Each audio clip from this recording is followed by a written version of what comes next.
যেই সমাজে নারী জাত জন্মগ্রহণ করলে বাবারা এলাকার মানুষকে মুখ দেখাতো না, সূরা নাহলে আল্লাহ ইতিহাস বলেছেন, ওয়াইযা বুশশিরা আহাদুহুম বিল উনসা যাল্লা ওয়াজহুহু মুসওয়াদ্দান ওয়া হুয়া কাযীম।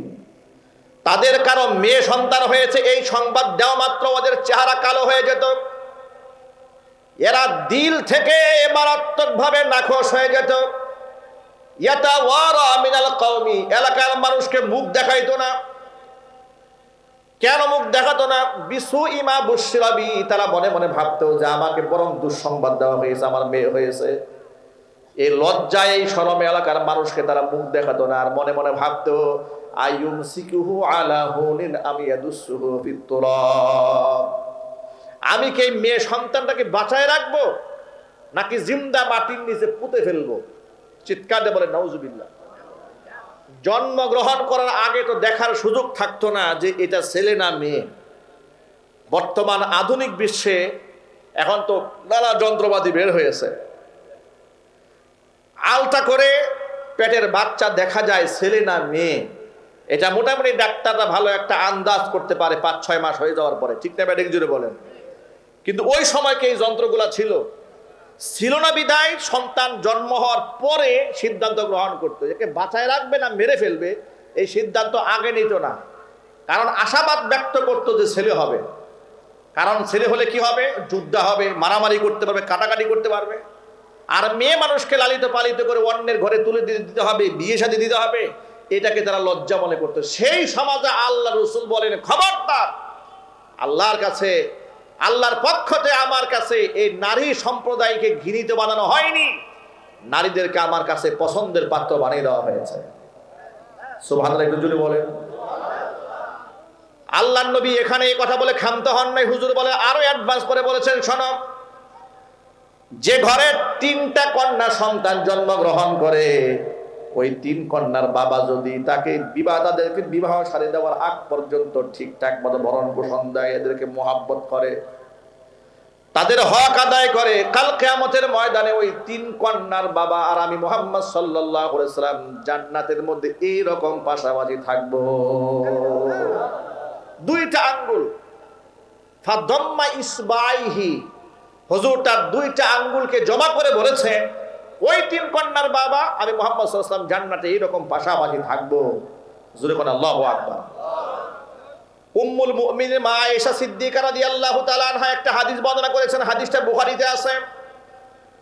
মা আয়েশা বলেন, এক ভিখারি মহিলা, ক্ষুধার্ত মহিলা 2টা কন্যা সন্তানকে নিয়ে আমার বাড়িতে এলো, আমার কাছে সাহায্যের জন্য হাত বাড়িয়েছে, কিন্তু মহিলাকে সাহায্য করার মতো আমার ঘরে তেমন কিছুই ছিল না, একটা মাত্র খেজুর ছাড়া।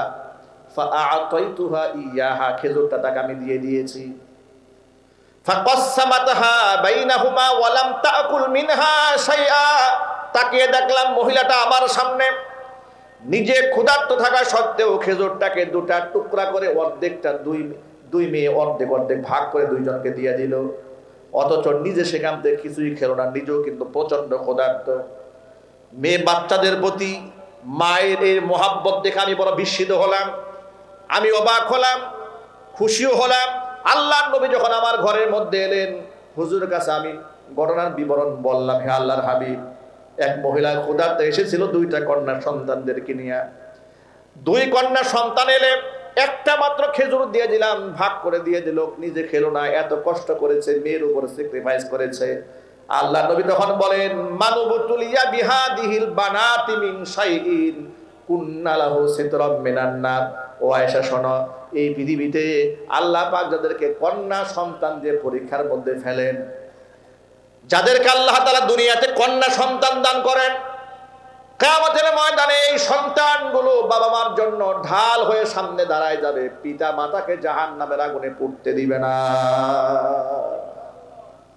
ভাইরা আমার, এইভাবে হাদিসের পরতে পরতে নারীদের পক্ষে কথা বলেছে মুহাম্মদ রাসূলুল্লাহ সাল্লাল্লাহু আলাইহি ওয়াসাল্লাম। এটার নাম ইসলাম। এই জন্য আমরা সব সময় জোর গলায় বলি, ইসলামে যে নারী অধিকার আছে পৃথিবীর কোন দেশ কোন তন্ত্র মন্ত্র, কোন মতাদর্শ, কোন দর্শন, কোন ধর্ম এত অধিকার আমার মা বোনদেরকে দেন নাই যত অধিকার নারীদেরকে ইসলাম দিয়েছে। ঠিক না ব্যাটিক জুড়ে বলেন? যদিও পরিকল্পিতভাবে নারীবাদীরা সবসময় ইসলামকে ভিলেন বানিয়ে নারীদের পক্ষে, নারীদের বিপক্ষে দাঁড় করাবার প্রচেষ্টা চালায়। এরকম নারীবাদী বাংলাদেশে নাই? কথা বলে না কেন? স্বৈরাচারী হাসিনা পালিয়ে যাওয়ার পরে নারীবাদীরাও পালায়ে গেছে না? আছে দেশে, এখনো আছে।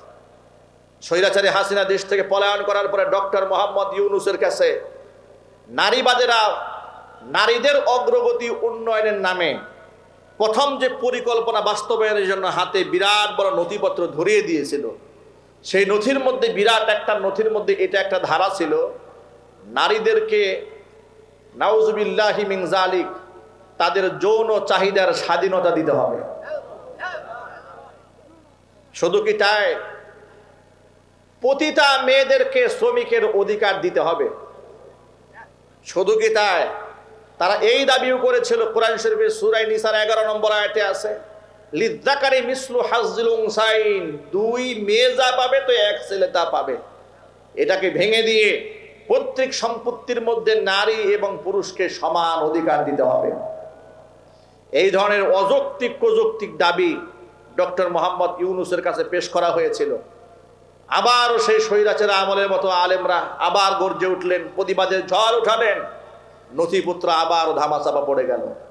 এর মানে হচ্ছে বাংলাদেশ থেকে ইসলাম ধ্বংসের মিশন পূর্বেও ছিল, বর্তমানেও আছে, ভবিষ্যতেও থাকবে। তবে ইনশাআল্লাহ ওরা সফল হবে না। এদেশে হক্কানি আলেম উলামা তাওহীদি মুসলমান আছে যতদিন, নাস্তিক্যবাদের কবর রচিত হবে ততদিন। কথা বলতে হবে, ঠিক কিনা?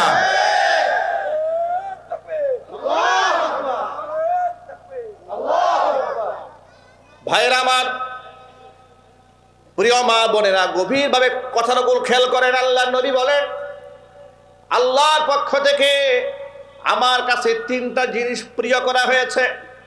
1 নাম্বার, হুব্বিবা ইলাইয়ান নিসা, নারীদেরকে আমার কাছে প্রিয় বানিয়ে দেওয়া হয়েছে, তারা আমার দৃষ্টিতে ঘৃণার পাত্র নয়। 2 নাম্বার হচ্ছে ওয়াত্তিব, সুগন্ধি আমার কাছে প্রিয় করা হয়েছে, দুর্গন্ধ পরিবেশ আমি নবীর কাছে পছন্দনীয় নয়। আমাদের দেশে গাজার আসর বসায় সেও নাকি আল্লাহর ওলি। এই যে আপনাদের পার্শ্ববর্তী এলাকায় এই ফসি পাগলার মাজার আছে না? কথা বলে না? এর তো বুলডোজার লাগানো হয়েছিল স্বৈরাচারের পতনের পরে। কি ফসি পাগলা অনেক বড় আল্লাহর ওলি ছিল, ঠিক না? নামাজ কালাম পড়তো, মসজিদে যেত, পবিত্রতা অর্জন করত। সে তো মরে গেছে। লা তাসুব্বুল আমওয়াত ফা ইন্নাহুম আফদাউ ইলা মা কদ্দামু, হাদিস শরীফে এসেছে, মৃত ব্যক্তিদেরকে গালি দিও না, তাদের সমালোচনা করো, কারণ তারা তাদের আমলের কাছে পৌঁছে গেছে। মৃত ব্যক্তিদের সমালোচনা ওই মৃত ব্যক্তির করা জায়েজ নাই যে মৃত ব্যক্তির শুধুই ছোট করার জন্য সমালোচনা করা হয়। তবে যেই মৃত ব্যক্তি মরার আগে এমন কুকর্ম করেছে যে মরার পরেও তার কুকর্মের ধারাবাহিকতা অব্যাহত থাকে, যেমন শিরক, বেদাত, কুফর, কুসংস্কার, খুরাফাতের রাস্তা তৈরি করে দিয়েছে, এই ক্ষেত্রে পরবর্তী প্রজন্মের মানুষদেরকে সতর্ক করার জন্য ওই সমস্ত কুলাঙ্গারদের নাম ধরে সতর্ক করতে হয়। এটাই সুন্নাহ, এটাই দায়িত্ব। যেমন কোরআন শরীফের মধ্যে ফেরাউনের ইতিহাস আছে না? জোরে আওয়াজে বলেন তো। মৃত ব্যক্তির সমালোচনা করা জায়েজ না থাকলে ফেরাউনের ইতিহাস কোত্থেকে আসলো? ঠিক কিনা জোরে বলেন? যদি মৃত ব্যক্তির সমালোচনা করা না যায়, তবে আবু লাহাবের ইতিহাস কোরআনে কোত্থেকে আসলো? আবু জাহাল তো মরে গেছে, আবু জাহালের কথা আমরা কেন বলি? ফেরাউনের কথা কেন বলি? নমরুদের কথা কেন বলি? কারুনের কথা আমরা কেন বলি? সবগুলো তো মরে গেছে। তারপরেও কারণের দৃষ্টান্ত এসেছে কোরআনে, নমরুদের ইতিহাস এসেছে কোরআনে, ফেরাউনের ইতিহাস তো পরতে পরতে এসেছে। বনি ইসরাইল সম্প্রদায়ের কুকর্মের ফিহরিস্তি হুজুরের সামনে বারবার পেশ করা হয়েছে 2টা উদ্দেশ্যে। 1 নাম্বার উদ্দেশ্য হচ্ছে তাসলিয়াতাল লিন-নবী সাল্লাল্লাহু আলাইহি ওয়াসাল্লাম। আল্লাহ পাক তার নবীকে এই কথা বলে সান্ত্বনা দিয়েছেন, ও আমার হাবিব, আপনি দাওয়াত দেওয়ার পরে এলাকার লোকেরা আপনার সমালোচনা করে, বিরোধিতা করে, আপনারা গালি দেয়, আপনি সবর করেন, ধৈর্য ধারণ করেন। মনে রাখবেন, এমন কোন নবী নাই আর এমন কোন রসুল নাই যাকে জমিনে প্রেরণ করেছিলাম আর তার উম্মত তার সাথে নাফরমানি করে নাই, এমন কেউ নাই। সুতরাং হুজুরকে সান্ত্বনা দেওয়ার জন্য আয়াত নাযিল হয়েছে। এক, দুই নাম্বার হচ্ছে ফেরাউনের জুলমের ইতিহাস উম্মার সামনে তুলে ধরে আল্লাহ পাক মানুষকে সতর্ক করেছেন, ক্ষমতার মসনদ পেলে তোমরা যেন আবার ফেরাউন হয়ে না যাও। কারণ ফেরাউনরা সারা জীবন পরাজিত হয়েছে, লাঞ্ছিত হয়েছে, তাদের শেষ বিদায়টা ভালো হয় নাই। এই কথাগুলো মানে নাই যারা স্বৈরাচারী হাসিনার মতো জুতা পিটা খেয়েছে তারা। কথা ঠিক না বেঠিক? চিৎকার দিয়ে বলতে হবে। হাজার হাজার মানুষকে খুন করেছে, গুম করেছে, মানুষকে হত্যার হুমকি দিয়েছে। এই ডকুমেন্টস গুলো কি আপনাদের কাছে নাই? আওয়াজ দিয়ে বলতে হবে, আমাদের কাছে নাই। অসংখ্য আলেম ওলামাদেরকে হাত করা পরিয়ে লাঞ্ছিত করেছে। ইতিহাস সত্য না মিথ্যা? আরো জোরে বলেন। কোমরে রশি লাগিয়ে আদালত প্রাঙ্গণে দেশের শ্রেষ্ঠ সন্তান আলেমদেরকে দাঁড় করিয়েছে। বিশ্বাস করেন, আলেমদের চোখের পানি, হাক আর বদদুয়া। হাদিস শরীফে এসেছে, ইত্তাকি দাওয়াতুল মাজলুম, খবরদার মাজলুমের বদদুয়া থেকে বাঁচো। কারণ মাজলুমের দোয়া কিংবা বদদুয়ার মাঝে আর আল্লাহ রাব্বুল আলামিনের মাঝে কোনো পর্দা থাকে না। মাজলুম তাদের হাক, তাদের বদদুয়াকে ভয় করো। আলেম ওলামাদের চোখের পানি কিভাবে ঝরিয়েছে? মাহফিল মঞ্চে আলেমরা ওয়াজ করেছে, শক্তি দেখিয়ে, ক্ষমতা দেখিয়ে আলেমদের সামনে থেকে মাইক কেড়ে নিয়েছে। কথা সত্য না অসত্য? শুধু কি তাই, পোস্টারের মধ্যে আলেমের নামের উপর নিজের নেতার নাম না দিলে মাহফিল বানচাল করে দিয়েছে। পোস্টার টেনে ছিঁড়ে ফেলেছে। আমার সাথে ঘটেছে ঘটনা। কালিয়াকৈরে এক মাহফিলে কর্তৃপক্ষ আমাকে দাওয়াত দিল, আপনাদের পার্শ্ববর্তী এলাকা গাজীপুরের ঘটনা। তৎকালীন যুগের মন্ত্রী বাহাদুরের নাম আমার নামে নিচে দিয়েছে, আমার নাম দিয়েছে প্রধান বক্তা হিসেবে সবার উপরে।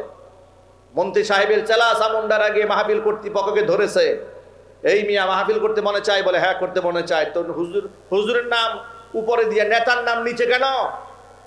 আমাদের নেতা তো মন্ত্রী, হুজুরের চাই থেকে আমাদের নেতার দাম কম না বেশি? তাড়াতাড়ি পোস্টার চেঞ্জ করেন। সর্বশেষ মাহফিল কর্তৃপক্ষ আমাকে ফোন করে দুঃখ প্রকাশ করে এরপরে এই সমস্ত তথাকথিত লম্পট বদমাশদের নাম উপরে দিয়েছে। বাস্তবতা কি সত্য না অসত্য? একটু জোরে বলতে হবে। এগুলা করেছে। 2018 সালে তো আমার সাথে আচরণ করেছে। মাহফিল মঞ্চ দিকে ধরে নিয়ে গিয়ে ককটেল বিস্ফোরণ মামলা দিয়েছে। আমার পকেটে 16টা ককটেল বোমা পাওয়া গেছে, এগুলো দিয়েছে মামলা। এই আপনাদের এই শ্রীপুরে অঞ্চলে আমার সাথে অনেক মামলার কেস পার্টনার আছে, আমার সাথে জেল খেটেছে, আমার অনেক লোক এই শ্রীপুরেও আছে। কেন তারা এগুলো করেছে? কেন করেছে? বিখ্যাত 116 জন আলেমের নামের তালিকা তৈরি করে দুদকে জমা দিয়ে জাতির শ্রেষ্ঠ সন্তান পবিত্র আলেম ওলামাদের মান সম্মান নষ্ট করার পাই তারা চালিয়েছে, একমাত্র ভারতের দাদা বাবুদেরকে খুশি করার জন্য। কথা ঠিক না ব্যাঠিক? জোরে বলতে হবে। মৌলবাদ বলে গালি দিয়েছে, তালিবান বলে গালি দিয়েছে, রাজাকার বলে গালি দিয়েছে। রাজাকার বলতে বলতে অবস্থা এমন হয়েছিল, এই শব্দের গজবে আল্লাহ পাক ওরে ধ্বংস করছে। কথাটা বলতাম না, বললাম এই জন্য যে কোরআনেও তো ফেরাউনের ইতিহাস তুলে ধরা হয়েছে। মানুষ যেন ফেরাউন হয়ে না ওঠে। কিন্তু হাসিনা এখান থেকে সবক নাই। ওরা নব্য ফেরাউনের রূপ নিয়েছিল। কথা বলতে হবে, ঠিক কিনা? আল্লাহ পাক যেন এই জাতিকে হেদায়েত দান করে। জোরে কোন আমিন। স্বৈরাচারী হাসিনার ফাঁসি রায় হয়েছে, ইনশাআল্লাহ এই বাংলাদেশে অনতিবিলম্বে তা কার্যকর করতে হবে। আপনারা কি প্রস্তুত? তাকে ফাঁসির মঞ্চে মঞ্চায়িত করা হোক, এটা আপনারা চান? কারা কারা চান? দু হাত দেখতে চাচ্ছি আমি। কারা কারা চান? দল মত নির্বিশেষে হাজার হাজার ছাত্রদেরকে যারা হত্যা করেছে, আলেম ওলামাদেরকে ফাঁসির মঞ্চে উঠিয়েছে, তার ফাঁসি হোক, এটা কি আপনারা চান? একটু জোর আওয়াজে বলতে হবে। এত জোরে আওয়াজ দিবেন যাতে করে রাষ্ট্র সরকারের কান পর্যন্ত আওয়াজ পৌঁছে যায়। চিৎকার দিয়ে বলতে হবে, আপনারা কি স্বৈরাচারী খুনি হাসিনার ফাঁসি চান? ফাঁসি চাই, খুনি হাসিনার ফাঁসি চাই।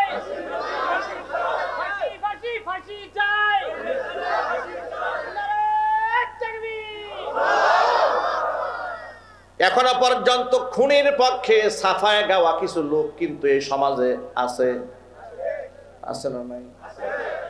কিছু আছে প্রকাশ্যে, কিছু আছে গোপনে, কিছু আছে গিরগিটির মতো রূপ চেঞ্জ করে। আপনাদেরকে মনে রাখতে হবে, রাজনীতি যদি করতে মনে চায়, বিগত জীবনের সমস্ত ভুল ত্রুটি মানুষের কাছে প্রকাশ্য তওবা করে ক্ষমা চেয়ে ভালো রাস্তায় হাঁটেন। খুনি হাসিনা তেলবাজি করে তার পা চাটা গোলামি করে আগামী 2, 4, 5 বছর তো দূরের কথা, আগামী 100 বছরে হাসিনার প্রশংসা যার মুখে থাকবে তাদেরকে এই দেশের মানুষ এমপি মন্ত্রী তো দূরের কথা, মানুষ ঘরের দারোয়ানও রাখবে না। খুনির পক্ষে যারা সাফায় গায় এরাও খুনি। কথা বলেন ঠিক কিনা, জোরে বলেন। খুনের একমাত্র শাস্তি পৃথিবীর মৃত্যুদণ্ড। এটা আমার বানানো কথা নয়, এটা আল্লাহর কোরআনের কথা। ঠিক কিনা বলেন? কোরআন মাজিদের মধ্যে আল্লাহ পাক বলেছেন, وَكَتَبْنَا عَلَيْهِمْ فِيهَا أَنَّ النَّفْسَ بِالنَّفْسِ وَالْعَيْنَ بِالْعَيْنِ وَالْأُذُنَ بِالْأُذُنِ وَالْأَنْفَ بِالْأَنْفِ وَالسِّنَّ بِالسِّنِّ وَالْجُرُوحَ قِصَاص। আমি আল্লাহ তাআলার বিধান হলো জানের বদলায় জান, চোখের বদলায় চোখ, কানের বদলায় কান, নাকের বদলা নাক, দাঁতের বদলায় দাঁত, আঘাতের বদলা সম আঘাত ফিরে দেওয়া হবে। এই বিধানটা কার? আল্লাহ পাক কি বলেন শোনেন, ওয়ালাকুম ফিল কিসাসি হায়াতুন। আল্লাহ পাক বলেন কিসাসের বিনিময়ে, কিসাসের মধ্যে, কিসাসের আইনের এবং বিধানের মধ্যে রয়েছে তোমাদের জন্য বিরাট একটা জীবন। প্রশ্ন হলো, জানের বদলায় জান নিলে বিরাট জীবন কেমনে হয়? জীবন না একটা নষ্ট হয়। এর মেসেজ হচ্ছে যে একটা জীবনের পরিবর্তে যখন আরেকটা জীবন ফেলে দেওয়া হবে, তাহলে পরবর্তী প্রজন্মের মানুষ খুন করার আগে শতবার চিন্তা ভাবনা করবে যে আমি খুন করে তো পার পাবো না, আমাকেও মরতে হবে, এই ভয়ে সে খুন করা থেকে বিরত থাকবে।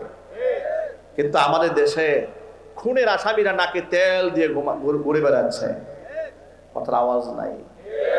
এদেশে ইনসাফ কায়েম করতে হলে কোরআনে কারীম যে বিধান দিয়েছেন সেই বিধান সমাজে বাস্তবায়ন অবশ্যই করতে হবে, তা না হলে এ জাতির কোনো মুক্তি নাই। আল্লাহর বিধান কার্যকর হোক আপনারা চান? কারা কারা চান? দু হাত দেখি তো। আমাদের দেশে যারাই ক্ষমতা যাক, মুসলমানের সন্তানরা আল্লাহর কোরআনের বিরুদ্ধে যাওয়ার কোনো সুযোগ নাই। আল্লাহর কোরআনের বিরুদ্ধে যারাই যাবে তারাই অপমানিত হবে, তারাই লাঞ্ছিত হবে। ঠিক না ঠিক জোরে বলেন। ও যুবক ভাইরা আমার, এবার মূল কথায় ফিরে আসি। যে কথা বুঝাতে চেয়েছিলাম সেটা হলো, আল্লাহর নবী সাল্লাল্লাহু আলাইহি সাল্লাম বলেছেন 3টা জিনিস আমার কাছে প্রিয় করা হয়েছে। এক হচ্ছে নারী, আরেক হচ্ছে সুগন্ধি, আরেক হচ্ছে আমার কাছে ওয়াজুইলাত কুররাতু আইনি ফিস সালাহ, নামাজের মধ্যে আমার চোখের শীতলতা দান করে দেওয়া হয়েছে। নামাজ, নামাজ, নামাজের মধ্যে আমার চোখের শীতলতা দান করা হয়েছে। সেই নামাজ আজকে মুসলমানদের কাছে চরম বোঝায় পরিণত হয়েছে। মুসলমান নিজেকে মুসলমান দাবি করে কিন্তু নামাজ পড়ে না। মুসলমান দাবি করে সুদের ব্যবসা করে, মুসলমান দাবি করে ঘরের বউর বেপরদায় চালায়। ঠিক না ব্যাটিক জুড়ে বলেন। আল্লাহর হাবিব বলেন না তোমার মুসিবত হয়েছে, বিপদ হয়েছে, তাড়াতাড়ি 2 রাকাত নামাজ আদায় করো। কোরআন বলে দিয়েছে ওয়াস্তাঈনু বিস-সাবরি ওয়াস-সালাহ ইয়া আইয়ুহাল্লাযীনা আমানুস্তাঈনু বিস-সাবরি ওয়াস-সালাহ ইন্নাল্লাহা মা'আস-সাবিরিন। ও ঈমানদারেরা, সাহায্য চাবি আমি আল্লাহর কাছে 2টা জিনিসের মাধ্যমে। একটা জিনিসের নাম হচ্ছে ধৈর্য, আর একটা জিনিসের নাম হচ্ছে নামাজ। নামাজ আদায় করে বান্দা যখন আল্লাহর কাছে সাহায্য প্রার্থনা করে, ওই হাত আল্লাহ ফিরাই দেন না, সাথে সাথে দোয়া মঞ্জুর হয়ে যায়। জোরে জোরে বলেন সুবহানাল্লাহ। মুসলমানদের অধৈর্য হওয়ার কোনো কারণ নাই। বিপদ আসতেই পারে, বালা মুসিবত আসতে পারে। নবী করিম সাল্লাল্লাহু আলাইহি ওয়াসাল্লাম বলেছেন আশাদুল বালা ইয়াল আম্বিয়া সুম্মাল আমসাল ফাল আমসাল। এই পৃথিবীতে এমন কোন নবী নাই যাদের উপর কষ্ট সওয়ার হয় নাই। সমস্ত নবীগণ কষ্টের সম্মুখীন হয়েছেন। তামাম পৃথিবীর নবীরা সবচাইতে বেশি কষ্ট এই দুনিয়ার মধ্যে কষ্টের সম্মুখীন হয়েছেন। নবীদের আমল নামার সাথে যাদের আমল নামা যত বেশি মিলে যাবে তারা তত বেশি মুসিবতের সম্মুখীন দুনিয়াতে হবে। ঘাবড়ে যাওয়ার কোনো কারণ নাই। 2 দিন ধরে নামাজি হয়েছে, একটু জ্বর আসছে আর আল্লাহরে গালি দেওয়া শুরু করছে যে এত নামাজ কালাম পড়ি, আল্লাহ খালি যত জ্বর ঠান্ডা রোগ শুধু আমারই দেয়। কি এরকম লোক আছে না সমাজে? আবার বলে যে পাশের বাড়ির কসিমউদ্দিন সুদের ব্যবসা করে, এর কোনো সমস্যা নেই। কি আমি সুদ খাই না, ঘুষ খাই না, কিন্তু আমার রোগ ব্যাধি ছাড়েই না। এই প্রশ্নের জবাব হাদিস থেকে আপনাদেরকে দিয়ে দেয়, কেন আপনি কষ্টের সম্মুখীন হন। তিরমিজি শরীফের হাদিসের মধ্যে আল্লাহর নবী সাল্লাল্লাহু আলাইহি ওয়াসাল্লাম বলেছেন, আল্লাহ পাক যে বান্দার কল্যাণ চান, ফাআজ্জালা লাহুল উকুবাতা ফিদ দুনিয়া, দুনিয়াতে তাকে আল্লাহ পাক শাস্তির সম্মুখীন করেন, যাতে করে কিয়ামতের কঠিন মুসিবতের সম্মুখীন তাকে হতে না হয়। পক্ষান্তরে আল্লাহ পাক যার অকল্যাণ চান, ওই সমস্ত ব্যক্তিদের কাছ থেকে শাস্তি প্রদান করা থেকে নিজেকে আল্লাহ পাক গুটায় রাখেন। ফাআমসাকা আনহু বিল উকুবা, আল্লাহ সহজে শাস্তি তাদেরকে দেন না দুনিয়াতে। কেন দেন না? হাত্তা ইউআফিয়াহু বিহি ইয়াউমাল কিয়ামাহ, যাতে করে কিয়ামতের দিন পুষায়া শাস্তি দেওয়া যায়। জোরে জোরে বল নাউজুবিল্লাহ। এই যে রাস্তাঘাটে চলার পথে একটু ব্যথা পান, অ্যাক্সিডেন্ট হয়, কষ্ট পান, শারীরিক কষ্ট পান, মানসিক কষ্ট পান, ইমানদার যদি সবর করে প্রত্যেকটা কষ্টে ব্যক্তির আমল নামা থেকে আল্লাহ গুনাহ মাফ করে দেয়। আবু বকর সিদ্দিক রাদিয়াল্লাহু তাআলা আনহু একদিন কোরআন মাজিদে আয়াত নাযিল হয়ে গেল, মাইয়ামাল সুআ ইউজযা বি, একটা গুনাহ করলেও তার প্রায়শ্চিত্ত ভোগ করতে হবে। আয়াতটা নাযিল হওয়ার পরে হযরত আবু বকর এত ভয় পেয়ে গেলেন, মনে হচ্ছিল মেরুদণ্ডের হাড় বোধহয় ভেঙে গিয়েছে, এমন একটা আওয়াজ এসেছে। হুজুর বললেন, মা লাকা ইয়া আবা বকর সিদ্দিক, আবু বকর আপনার কি হয়েছে? আবু বকর বলেন, নবীজি আমি তো ধ্বংস হয়ে গেছি, আমি তো শেষ হয়ে গেলাম। কেন, কি হয়েছে? আল্লাহ কোরআনে বলেছেন একটা গুনাহ করলে প্রায়শ্চিত্ত তাকে ভোগ করতে হবে। আমাদের জীবনে তো কত গুনাহ হয়ে গেছে, তাহলে আমাদের উপায়টা কি হবে? আল্লাহ নবী তখন আবু বকর সিদ্দিককে ডেকে বলছেন, আবু বকর চলতি পথে আপনি কি চলার পথে হুঁচট খান না পায়? তিনি বললেন, হুজুর নিশ্চয় আমি হুঁচট খাই। আপনি কখনো রোগাক্রান্ত হন না? হ্যাঁ আমি রোগাক্রান্ত হই। হুজুর বললেন, আপনি যে চলার পথে হুঁচট খান, এই এতটুকু আঘাতের বিনিময়ে আপনার আমল নামা থেকে আল্লাহ সগীরা গুনাহ মাফ করে দেন। সুতরাং আপনার তো এই ওই গুনাহ নিয়ে পেরেশান হওয়ার কোনো কারণ নাই যে আমি হতাশ হয়ে যাব, হতাশ হওয়ার কিচ্ছু নাই। কবিরা গুনাহ থেকে আল্লাহর কাছে মাফ চান, সগীরা গুনাহ আল্লাহ আমলের বিনিময়ে মাফ করে দেবেন। একটু জোরে বলতে হবে সুবহানাল্লাহ। এটা মূলনীতি শিখাই দেয় আপনাদেরকে, আপনারা বিরক্ত হচ্ছেন। কবিরা গুনাহ, কবিরা গুনাহ কাকে বলে? বাংলা হচ্ছে বড় গুনাহ। শরীয়তের পরিভাষায় কবিরা গুনাহ কাকে বলা হয়? মানে আপনাদের মুখে বলেন বড় গুনাহ, এটা বাংলা তর্জমা হলো গুনাহে কাবীরা। কাবীরা হচ্ছে ওই সমস্ত গুনাহ যে গুনার ব্যাপারে কোরআন এবং সুন্নাহর মাধ্যমে শাস্তির কথা বর্ণিত হয়েছে। কিসের কথা? শাস্তির কথা বর্ণিত হয়েছে। যেমন চুরি, ডাকাতি, জেনা, বদমাশি, মিথ্যা কথা বলা, অপবাদ দেওয়া, গীবত করা, তোহমত দেওয়া, এগুলো হচ্ছে এমন এমন বড় গুনাহ যে গুনার শাস্তির বিধান কোরআন সুন্নাহর মধ্যে আছে। যেমন কেউ যদি কাউকে মিথ্যা তোহমত দেয় তাহলে তাকে 80টা বেত্রাঘাত করার বিধান ইসলাম দিয়েছে। কেউ যদি ব্যভিচার করে, যদি অবিবাহিত হয় 100 দুররা মারার বিধান কোরআন দিয়েছে। যদি বিবাহিত হয় তাহলে তাকে মৃত্যুদণ্ডের রায় কোরআন দিয়েছে। এই যে শাস্তির কথা আল্লাহ রাব্বুল আলামিন তার শাস্তির বিধান দিয়েছেন এক, আরেকটা হচ্ছে যে গুনার ক্ষেত্রে জাহান্নামের আগুনের কথা উল্লেখ করা হয়েছে সেগুলো হচ্ছে গুনাহে কাবীরা। সেগুলো কি জোরে বলেন? যেমন নামাজ যদি কেউ না পড়ে তাহলে তার ঠিকানা জান্নাত হবে না জাহান্নাম হবে? সবাই একটু জোরে বলেন। প্রমাণটা একটু শোনেন। আল্লাহ পাক বলেছেন জাহান্নামীরা একে অপরকে জিজ্ঞেস করবে জাহান্নামে যাওয়ার পর, মা সালাকাকুম ফি সাকার, কি ব্যাপার, কোন পাপের কারণে জাহান্নামে এসেছো? জাহান্নামীরা জবাব দিয়ে এক নাম্বার কথাটাই বলবে, ক্বালু লাম নাকু মিনাল মুসাল্লিন। দুনিয়াতে নামাজ পড়ি নাই, তার নামাজ না পড়লে জাহান্নামে যেতে হবে, এটা কোরআনে লেখা আছে না নাই? আবার শুধু নামাজ পড়লেও হবে না, নামাজ পড়তে হবে একমাত্র কার জন্য? দেখা গেল মানুষ যদি আল্লাহর জন্য নামাজ না পড়ে মানুষকে দেখাবার জন্য নামাজ পড়ে, কোরআন বলে দিয়েছে সূরা মাউনের ভেতরে, ফাওয়াইলুল লিল মুসাল্লিন আল্লাযীনা হুম আন সালাতিহিম সাহুন আল্লাযীনা হুম ইউরাউন। ওই নামাজীর জন্য ওয়াইল, দুজক, জাহান্নাম। যে নামাজি তার নামাজ সম্পর্কে উদাসীন, গাফেল, নামাজ তো আমি আল্লাহর জন্য পড়ে না, যতটুকুন পড়ে সে মানুষকে দেখাবার জন্য পড়ে। সমাজের মধ্যে মানুষকে দেখাবার জন্য নামাজি আছে, মানুষকে দেখানোর জন্য হাজিও আছে, মানুষকে দেখানোর জন্য দানবীরও এই সমাজের মধ্যে আছে না নাই? মাইকের মধ্যে মারহাবা না শুনলে দান করতে মনে চায় না, নামে শুরুতে হাজী সাহেব না লিখলে মাইন্ড করে, পুস্টারের নাম পরিবর্তন করতে বলে। তাই আমি 3 বার হজ করছি, আমার নামে শুধু আলহাজ লেখো নাই কেন? নিজ থেকে আলহাজ লিখতে চায়। আলহাজ এটা একটা লকব ধারণ করে। কি ভাই, এরকম মুসল্লি এলাকায় নাই? তাহলে তারা কি আল্লাহর জন্য হজ করেছে?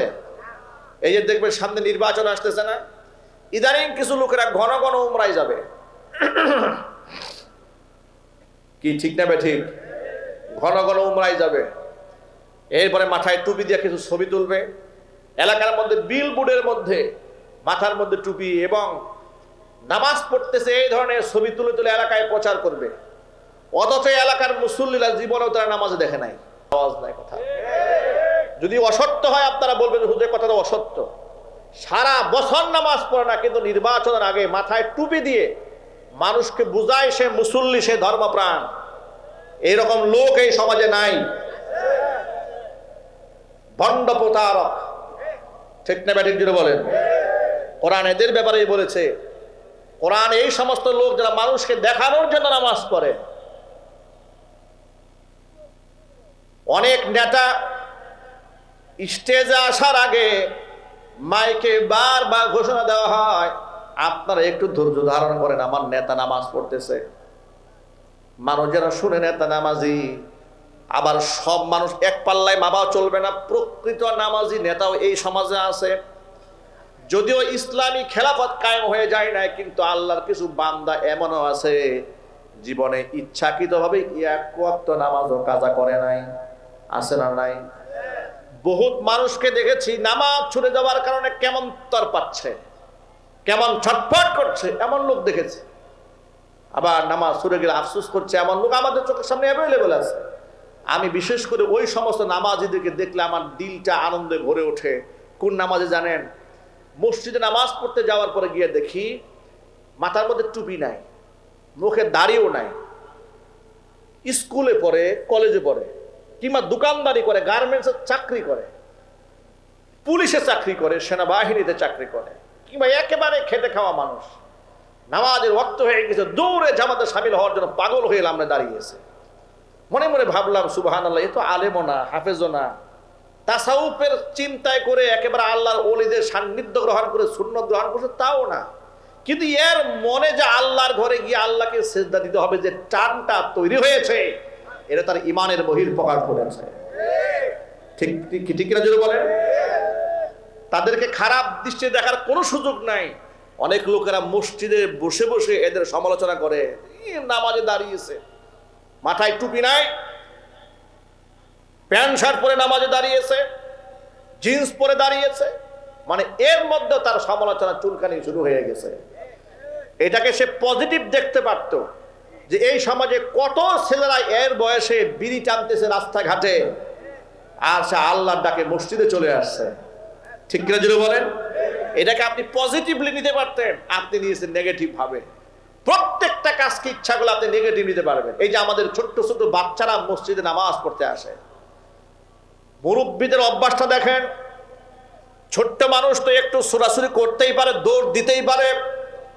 নামাজ শেষ হওয়ার পর আসসালামু আলাইকুম রাহমাতুল্লাহ, আসসালামু আলাইকুম রাহমাতুল্লাহ সালাম ফিরাবার পর মুরব্বী এমন খেপা দিয়েছে, এমন জোরে চিৎকার দিয়েছে, ধমক দিয়েছে, এই ছেলের বাবাকে, এর মাকে, কোন অসভ্য বাচ্চা মসজিদে নিয়ে আসছে। এই খাসলাত আমাদের মধ্যে আছে না নাই? আহা, এটা যদি আপনি পজিটিভলি নিতেন এইভাবে যে এই ছোট্ট বাচ্চাটাকে তার বাবা মসজিদে নিয়ে এসেছে, এই বাচ্চা মসজিদে যদি এখন থেকে অভ্যস্ত হয়, আগামী প্রজন্ম নামাজি প্রজন্ম হবে। আর যদি আপনি ধমক দিয়ে তাড়ায় দেন, গাঁজাখুর প্রজন্ম আসবে সামনে। কথা ঠিক না ব্যাটারি জোরে বলেন? কিশোর গ্যাং তৈরি হবে এদেরকে যদি মসজিদ থেকে তাড়িয়ে দেন। ঢাকা মিরপুর ডিওএসএসে কয়েকদিন আগে দেখেছি, পত্রিকাতে পড়েছি, এবং বেশ কয়েকটা অনলাইন পোর্টালে সংবাদটা এসেছে।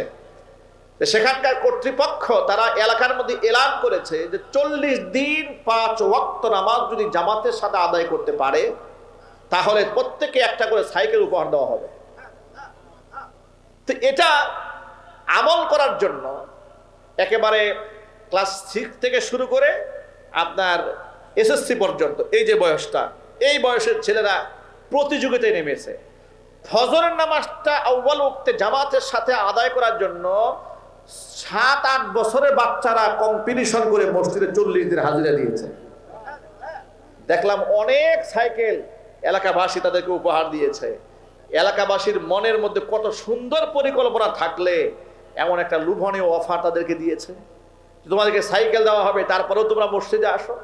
ঠিক এভাবে প্রত্যেকটা জিনিসকে আপনি পজিটিভলি নেবেন, নেগেটিভ চিন্তা ভাবনা করবেন না। নেগেটিভ চিন্তা ভাবনা যাদের মনের মধ্যে থাকে তারা সবসময় অশান্তির আগুনে জ্বলে পুড়ে ছাই হয়ে যায়। যারা পজিটিভ মাইন্ড সেট আপ থাকে তারা সবসময় সুকুন, অন্তরের মধ্যে শান্তি থাকে। এই জন্য নবী করিম সাল্লাল্লাহু আলাইহি ওয়াসাল্লাম হাদিসের মধ্যে বলেছেন, জুন্নু বিল মুমিনিনা খাইরা, খবরদার মুমিনদের ব্যাপারে কুধারণা করবে না, সব সময় তোমরা সুধারণা করবে। জোরে বলেন আল্লাহু আকবার।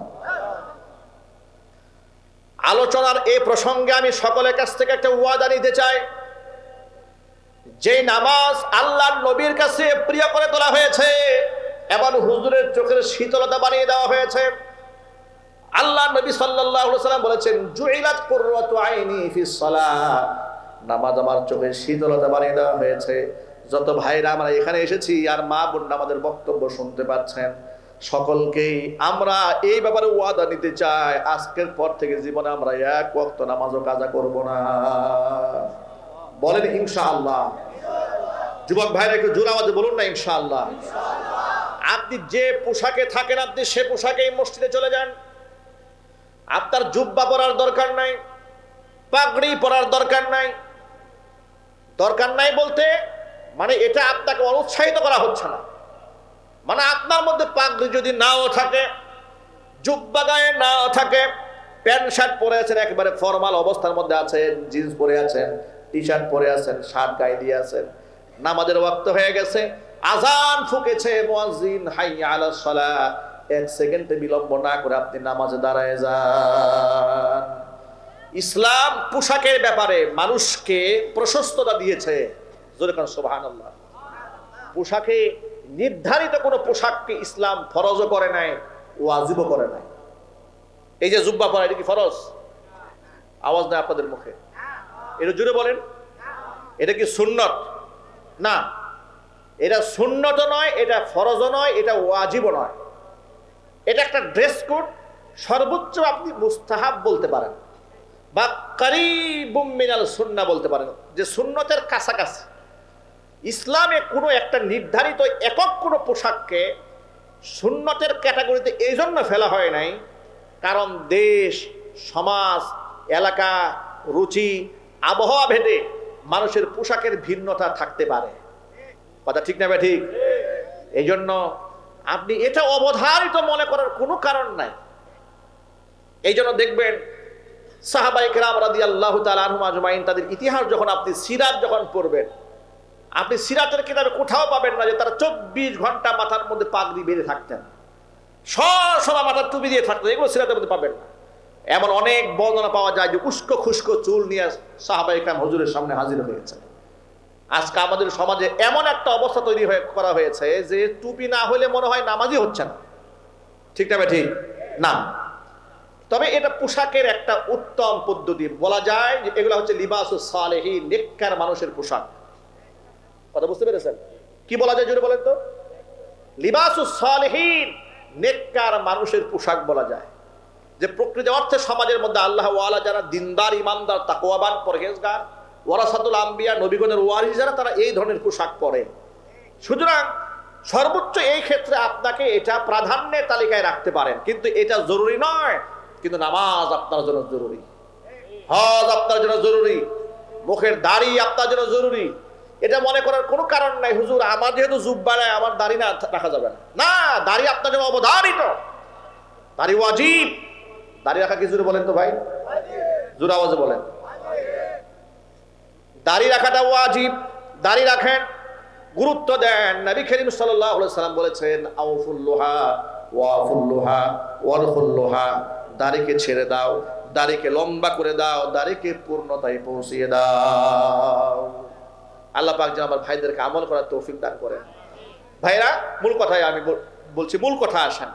জুইলাত কুররাতু আইনি ফিস সালাহ, নামাজ আমার চোখের শীতলতা। নামাজকে বলো না কাজ আছে, কাজকে বলো আমার নামাজ আছে। নামাজ বিহীন পরকালে কি জবাব দেবে তুমি প্রভুর কাছে? নামাজকে বলো না কাজ আছে, কাজকে বলো আমার নামাজ আছে। নামাজ বিহীন পরকালে কি জবাব দেবে তুমি প্রভুর কাছে? আল্লাহ পাক যেন আমাদের সকলকে 5 ওয়াক্ত নামাজি বানায় দেন, জোরে বলেন আমিন। আমি যেটা বোঝাবার জন্য এত কথা বললাম সেটা হচ্ছে যে আল্লাহ পাক যে কোরআনে বললেন যুজ্জিনা লিন-নাসি হুব্বুশ শাহাওয়াত মিনান নিসা, নারীদের আকর্ষণ এটা করে দেওয়া হয়েছে। এটা যদি আল্লাহর পক্ষ থেকে আকর্ষণ হয় আর সেটা যদি আমরা বৈধভাবে সে আকর্ষণকে কাজে লাগাই, এটা আমাদের জন্য নিন্দনীয় হবে না, এটা প্রশংসনীয় হবে। আমরা যদি আমাদেরকে স্ত্রীদেরকে মহাব্বত করি, ভালোবাসি, আর অধিক সন্তান গর্বে আসবে আমার স্ত্রীর, দুনিয়াতে আমার অনেক সন্তান থাকবে, এই নিয়তে যদি বিবাহ করি, নারীদের প্রতি আকর্ষণ এটা দূষণীয় নয়, এটা প্রশংসনীয়। কারণ নবী করিম সাল্লাল্লাহু আলাইহি ওয়াসাল্লাম নিজে বলেছেন তাযাওয়াজুল ওয়াদুদাল ওয়ালুদ ফাইন্নী মুকাসিরুম বিকুমুল উমামা ইয়াওমাল কিয়ামাহ। ওই সমস্ত মেয়েদেরকে তোমরা বিবাহ করো যারা অধিক সন্তান গর্ভে ধারণ করতে পারে, যাতে করে কিয়ামতের দিন আমি তোমাদেরকে নিয়ে অন্য উম্মতের মধ্যে গর্ব করতে পারি। অধিক সন্তান মুসলমানরা গর্ভে ধারণ করবে, সেই ক্ষেত্রে ইসলাম তাদেরকে উৎসাহ প্রদান করেছে। আর এনজিওরা প্রতিনিয়ত অনুৎসাহ প্রদান করে। তারা বলে একটি হলে ভালো হয়, দুটি হলে আর নয়। এটা কোনো মুসলমানদের কথা নয়, এটা শয়তানের কথা। ঠিক না ঠিক যদি বলে, এটা কাজের কথা, শয়তানের কথা। তারা গ্রামগঞ্জে ঘুরে ঘুরে মানুষকে বোঝায় বেশি সন্তান হলে রিজিকের অভাব হবে, বাচ্চাদেরকে মানুষ করা যাবে না, একটা সন্তানকে জন্মের মতো মানুষ বানান। ইতিহাস প্রমাণ করেছে এক সন্তান যার, পৃথিবীর সমস্ত অশান্তি তার। ঠিক না ঠিক বলেন? কারণ শয়তান সন্তান তখন শয়তানে পরিণত হয়ে বুঝে ফেলে যে আমার বাপ মার তো আমি ছাড়া উপায় নাই, আমি যা বলবো তাই, আমি হালালকে হারাম বলবো, হালালকে হারাম বলবো। বাপ মা বিপদে পড়ে, এমন মুসিবতে পড়ে এক সন্তানের জন্য, তখন আর তার কোনো উপায় থাকে না। এই জন্য এক সন্তান ইসলাম কখনো উৎসাহ প্রদান করে নাই, বহু সন্তানকে উদ্বুদ্ধ করেছে। যখন আল্লাহু আকবার। আরেকটা মিথ্যা কথা বলে সন্তান ঘরের মধ্যে বেশি হয়ে গেলে রিজিকের অভাব পড়বে, এই কথাটা মুসলমানরা মন থেকে বিশ্বাস করে, এই কথা বিশ্বাস করা শিরিক। বিশ্বাস করা কি শিরিক। এটা আল্লাহর কোরআনের আয়াত তো অস্বীকার করা হয়ে যায়। কারণ রিজিকের মালিক মানুষ নয়, রিজিকের মালিক কে? আল্লাহ পাক বলেছেন ওয়ামা মিন দাব্বাতিন ফিল আরদি ইল্লা আলাল্লাহি রিজকুহা। জমিনে এমন কোন বিচরণশীল প্রাণী নাই যে প্রাণী রিজকের দায়িত্ব আমি আল্লাহর নিজ হাতে গ্রহণ করিনি। একটা হাদিস আপনাদেরকে স্মরণ করিয়ে দেই। আল্লাহর নবী সাল্লাল্লাহু আলাইহি ওয়াসাল্লাম একাধিক সন্তান গ্রহণ করাটাকে কত বেশি উৎসাহ প্রদান করেছেন। হুজুর সাল্লাল্লাহু আলাইহি ওয়াসাল্লাম হুজুরের বিখ্যাত সাহাবী জাবের ইবনে আব্দুল্লাহ রাদিয়াল্লাহু তাআলা আনহু এলেন, এসে বলেন ইয়া রাসূলুল্লাহ আমি বিবাহ করেছি। হুজুর বলেন আবিকরান আম সাইয়িবান, বিবাহ যে করেছো বাকেরা নাকি সাইয়িবা, মানে হচ্ছে তুমি কি কুমারী মেয়ে বিবাহ করেছো নাকি বিবাহিত মেয়ে বিবাহ করেছো, মানে অন্যের কাছ থেকে ডিভোর্স প্রাপ্ত বা তালাক প্রাপ্ত এরকম বিবাহ করেছো? তিনি বললেন সাইয়িবান, আমি তো কুমারী মেয়ে বিবাহ করিনি, অন্যের কাছ থেকে বিধবা মহিলাকে বিবাহ করেছি। হুজুর বললেন হাল্লা বিকরান তুলাইবুকা ওয়া তুলাইবুহা, তুমি কেন একটা কুমারী মেয়েকে বিবাহ করলে না? যে কুমারী মেয়ে তোমার সাথে আনন্দ প্রমোদ করতো, তুমি তার সাথে আনন্দ প্রমোদ করতে। কুমারী মেয়েদেরকে বিবাহ করার ক্ষেত্রে উৎসাহ বেশি প্রদান করা হয়েছে, একমাত্র অধিক সন্তান গর্ভে ধারণ করতে পারবে। আল্লাহু আকবার বলেন।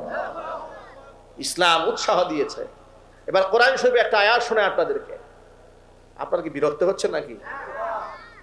ওয়ালা তাকতুলু আওলাদাকুম খাশিয়াতা ইমলাক, দারিদ্রতার ভয়ে তোমরা তোমাদের সন্তানদেরকে হত্যা করো না। নাহনু নারযুকুহুম ওয়া ইয়্যাকুম, যে আল্লাহ তাআলা আমি তোমাদেরকে রিজিক দান করি, সে আমি আল্লাহ তাআলা তাদেরকেও রিজিক দান করব। দারিদ্রতার ভয়ে সন্তান হত্যা করা হালাল না হারাম? এই যে চিন্তা করে যারা ওই সমস্ত পিল গ্রহণ করেন যা স্থায়ী, দেখবেন অনেক সময় হসপিটালে যাওয়ার পরে ডাক্তাররা বুদ্ধি দেয় যে জরায়ু থেকে চিরদিনের জন্য সন্তান বন্ধ করে দেওয়ার জন্য রাস্তা যেন বন্ধ করে দেওয়া হয় সিজারিয়ান করার সময়। নাউজুবিল্লাহ পড়েন। সাময়িক পিল গ্রহণ করা যেতে পারে ফুকাহায়ে কেরামের দৃষ্টিকোণ থেকে, সাময়িক। সেটা কেন? আপনার স্ত্রী শারীরিকভাবে আনফিট হতে পারে, অথবা একেবারে ছোট্ট একটা বাচ্চা পৃথিবী আরেকটা বাচ্চা চলে আসলে এই যে দুটা বাচ্চা কন্ট্রোল করা বহুত কঠিন হয়ে যায়। এই জন্য ফুকাহায়ে কেরাম সীমিত সময়ের পিল ব্যবহার করা জায়েজ, বৈধ বলেছেন। কিন্তু আশ্চর্যের ব্যাপার, এটাকে উৎসাহ দেওয়া হয় নাই। এটা এমন অনেক জায়গাতে ক্লোজ করে দেওয়া হচ্ছে। এর দ্বারা মুসলমানদের প্রজনন ক্ষমতা নষ্ট করা হচ্ছে। আবার এই সিজারিয়ান সিস্টেমটা তৈরি করা হয়েছে মুসলিম প্রজন্মকে ধ্বংস করার জন্য। যারা এই ট্যাবলেট আমাদের বাংলাদেশ সাপ্লাই দিয়েছে, এই বুলি যারা শিখিয়েছে আমাদেরকে যে সিজার করতে হবে, এই ফর্মুলাটা এই দেশে উপহার দিয়েছে, তাদের দেশের দিকে তাকান, ইউরোপের দিকে তাকান, আমেরিকার দিকে তাকান, অস্ট্রেলিয়াতে তাকান, ইংল্যান্ডে তাকান, সেখানে বাচ্চাদেরকে একান্ত প্রয়োজন ছাড়া তারা সিজার করবে না, একেবারে সর্বোচ্চ চেষ্টা করবে তাকে নর্মাল ডেলিভারি করার জন্য। আমার প্রশ্ন হচ্ছে যে পশ্চিমারা যদি বাচ্চাদেরকে নর্মাল ডেলিভারি করাতে পারে, আমাদের বাংলাদেশে 90% মহিলারা আজকে বর্তমানে সিজার করতে হয় কেন? কথা ঠিক না? জুড়ে বলেন, কেন করতে হচ্ছে? অসাধু, লম্পট, বদমাশ, ইতর শ্রেণীর ডাক্তারদের কারণে। তারা দুইটা পয়সার জন্য আপনাকে এমন ভয় দেখাই দিবে, বাচ্চা শুকায় গেছে, বাচ্চার পানি শুকিয়েছে, উল্টায় গেছে, পেছলে গেছে, হাজার কথা বলে বাপ্পার মনে ভয় ঢুকাই দেয়। আল্লাহর কাছে জবাব দিতে হবে। ঠিক না? জুড়ে বলেন। পলিসি শোনেন, কারণ আপনি যদি একবার সিজার করে ফেলেন তো আপনি আর বেশি সন্তান নিতে পারবেন না। আপনি মন চাইলে আপনি 3টার পর আর নেওয়াটা জীবনের ঝুঁকি হয়ে দাঁড়াবে, আপনি ব্লক হয়ে যাবেন। অথচ এই যে মাত্র কিছুদিন আগে আমাদের মা এবং আমাদের দাদিদের প্রজন্মটা একটু দেখেন, ঠিক না? জুড়ে বলেন। আমাদের মায়েদের ইতিহাসগুলো দেখেন, এই যে আমাদের স্টেজ যত মুরব্বীরা বসে আছেন তাদের স্টেজটা দেখেন। আমরা এই বিষয়গুলোকে কঠিন বানিয়ে ফেলেছি। আল্লাহ পাক যেন আমাদেরকে হেদায়েত দান করে, জোরে বলেন আমিন। এবার আপনাদের সামনে একটা বাস্তব উদাহরণ দিয়ে প্রমাণ করে দেব ওরা মিথ্যাবাদী। তার একটা প্রমাণ শোনেন। ওরা বলেছে মানুষ বেশি বেড়ে গেলে তাহলে রিজিকের অভাব দেখা দেবে। ওরা যে কত বড় মিথ্যাবাদী, একটু বাস্তব প্রমাণ নেন। বাংলাদেশ স্বাধীন হলো 1954 সালে। কত সালে? 1971 সালে কত বছর হলো? 54 বছর হলো। এই যে 54 বছর ইতিহাস, 71 সালে দেশ স্বাধীন হয়েছে, বাংলাদেশের জনসংখ্যা কত ছিল তখন? 7.5 কোটি ছিল, ধরেন কম বেশি যা আছে। 7.5 কোটি মানুষ আজ থেকে 54 বছর আগে যে পরিমাণ রিজিক পেত, বর্তমানে 18 কোটির বাংলাদেশ জমি জমা কি আগের চেয়ে অনেক লম্বা হয়ে গেছে না আগের মতোই আছে? কোনো কোনো ক্ষেত্রে কমেছে। ইন্ডিয়ান দাদা বাবুরা কাটা তারে বেড়া দিয়ে দখল করে নিয়েছে, ঠিক না ভাই? ঠিক। এবার আপনারা বলেন, আগে যেভাবে মানুষ খেয়ে পরে বেঁচেছে, বর্তমানে খাবারের পরিমাণ কমছে না বাড়ছে? কমেছে না বেড়েছে? তাহলে যারা বলে লোক বাড়লে খাবার কমে, ওরা কি মিথ্যাবাদী? ওরা কি মিথ্যাবাদী? রিজিকের দায়িত্ব আল্লাহ মানুষের হাতে দেন নাই।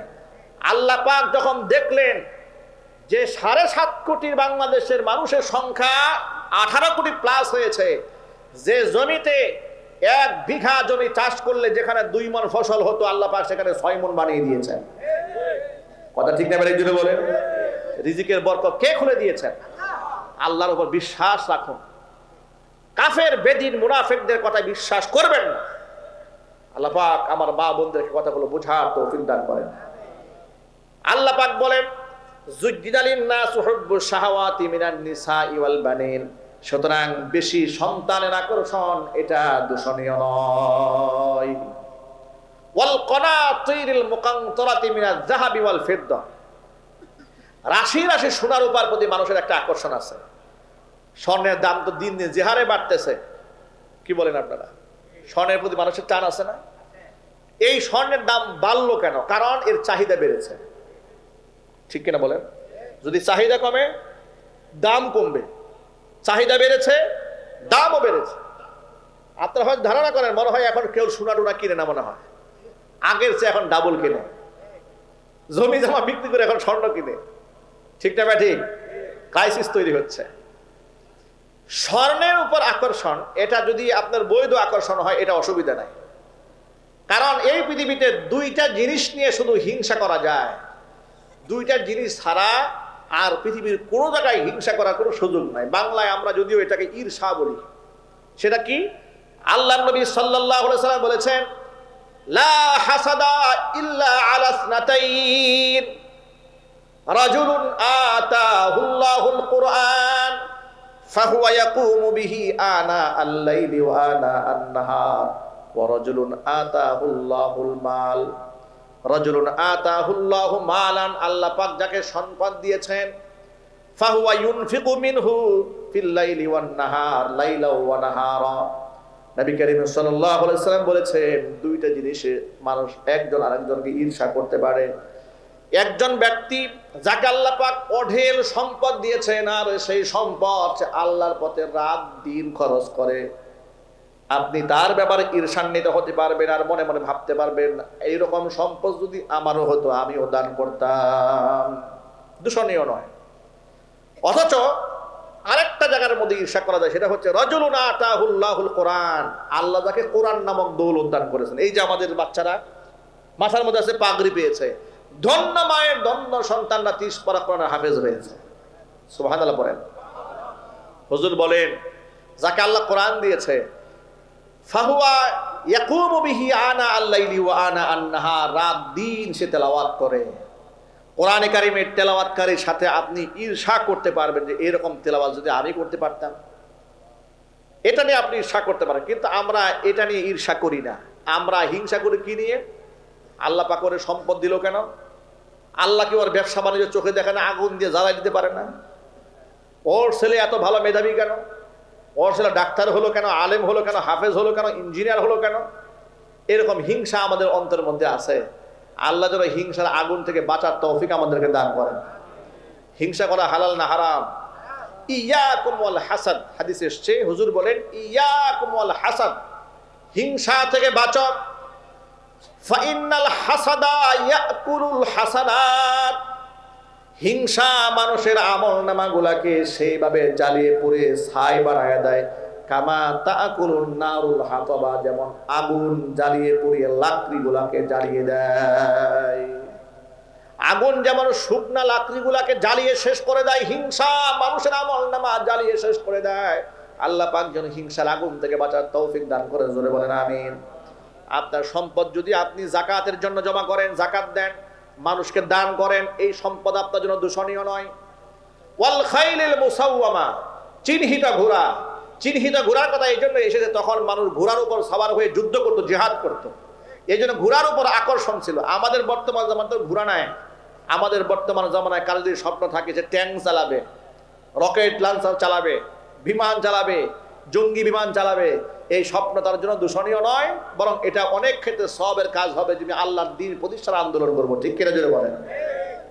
ওয়াল হারসি ওয়াল আনআমি ওয়াল হারস, গবাদি পশুর প্রতি মানুষের মায়া হয় অনেক। যারা গরু পালেন, ছাগল পালেন, ভেড়া বকরি দুম্বা পালেন, উট পালেন, দেখবেন এই প্রাণীর প্রতি মানুষের অনেক মায়া। কুরবানির সময় দেখেন না, গরু নিয়ে আসে, গরু কান্না করছে, মালিকও কান্না করছে, এই দৃশ্যগুলো আমরা দেখি না। ছাগলের গলা ধরায়া যে লালন পালন করেছে সে কান্না করে। ওয়াল আনআম, আল্লাহ পাক বলেন চতুষ্পদ জন্তুর প্রতি মানুষের, গবাদি পশুর প্রতি মানুষের এই মহব্বত তৈরি করে দেওয়া হয়েছে। ওয়াল হারসি, সর্বশেষ হচ্ছে জমি জমা। এই জমি জমার আকর্ষণ মানুষের এত বেশি, জমি জমা নিয়ে বছরের পর বছর মামলা চলে কোর্টে। মামলা করতে করতে দাদা মরেছে, বাবা মরেছে, এবং সন্তান এখন চলতেছে, আছে না নাই? জোরে বলেন। এক মামলা নিয়ে 3 প্রজন্ম লড়তেছে, এরপরেও মামলাও শেষ হয় না।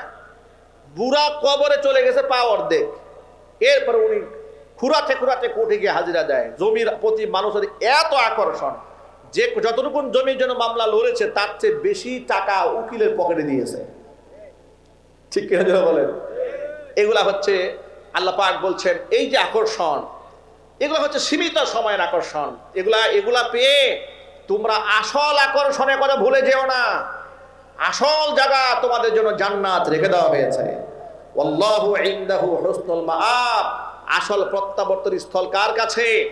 আল্লাহ পাকের কাছে। আল্লাহ পাক যেন আমাদের সকলকে জান্নাতুল ফেরদাউস দান করেন। আমি তো জানি না পাবো কি পাবো না, আল্লাহ তোমার দেয়া সেরা জান্নাত। আমি তো জানি না পাবো কি পাবো না, আল্লাহ তোমার দেয়া সেরা জান্নাত। আমি শুধু জানি নরকের অগ্নি সইতে পারবো না কোনদিন রাত। আমি তো জানি না পাবো কি পাবো না, আল্লাহ তোমার দেয়া সেরা জান্নাত। আমি তো জানি না পাবো কি পাবো না, আল্লাহ তোমার দেয়া সেরা জান্নাত। আল্লাহ পাক যেন আমাদের জিন্দগির সকলের গুনাহ খাতা মাফ করে দেন। আল্লাহ পাক যেন সীমিত সময়ের আকর্ষণকে প্রাধান্য দিয়ে পরকালের মূল আকর্ষণকে আমরা ভুলে না যায়। আল্লাহ পাক দুনিয়াতেও আমাদের হাসানা দান করেন, আখিরাতেও হাসানা দান করেন। সকলেই বলুন আল্লাহুম্মা আমিন।